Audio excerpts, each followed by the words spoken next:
onye nwanyị nọnyere ụlọ ọzọ ịbụrụ nwa Chineke kpọrọ ya ka ebe ọbụla ị nọ ọwụ ya ka ọwụ ya onye ọbụla jidekwe foonu ya aka jidekwe ime ya na ị na-eto Chineke ikwensu etoro foonu gị ibe ka ewu ọ gị bere bịa ebe m na chiefimocomedylatest don't take my phone m fọra ndụ gị were ya lawa alekwa aka ọgụ ka ekwe onye ọwara m agba ebe nwa agbọghọbịa paka were iwe daghachi ọchọ ekwensu ọkpọrọ gị ọkụ kọma ntị ọchị ọsịsọ ụzọ ihe abụọ ga-akwa gị mmadụ mana ọmadụ m na ọchịta ha ọchọ onwe ihe ọma ka ihe ọchọ tem you ebe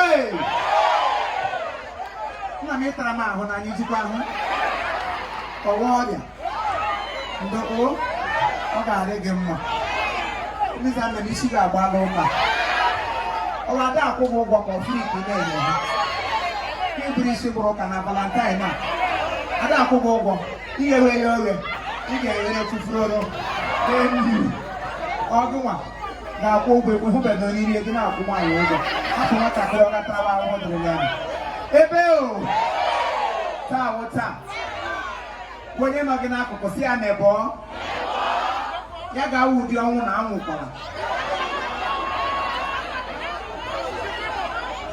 ọ gị gba na mbọ gị nwe ụdị ọnwa ọ gị ịgbara aka gị chọrọ ịnwe ụdị makwa na enwere ọnwụ dị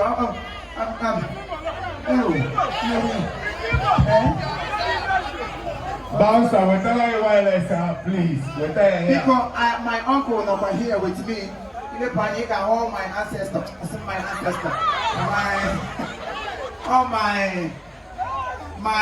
you know the whole thing. Your nephews. Nephews. My Nebuchadnezzar. And I put back there back. Yes, when I old school now here, all my senior brother, my senior colleague, my senior everything, they might have my cap for you. No, sir. When you are more, and we're better like that, I'll be the one man with you. So, taking the time, prior when you keep cool. And I'm walking to the other dog and I don't want to do it before they clear on my house. Oh, yeah, go away. Only thing behind the man where is she? All depends on the name. All the home that make a good chasing man. Only the question English. Never yet a mob of ice. You have more of toilet. I will never go to Chinese. You want attachment, they are mob. About the have a girl under beneath.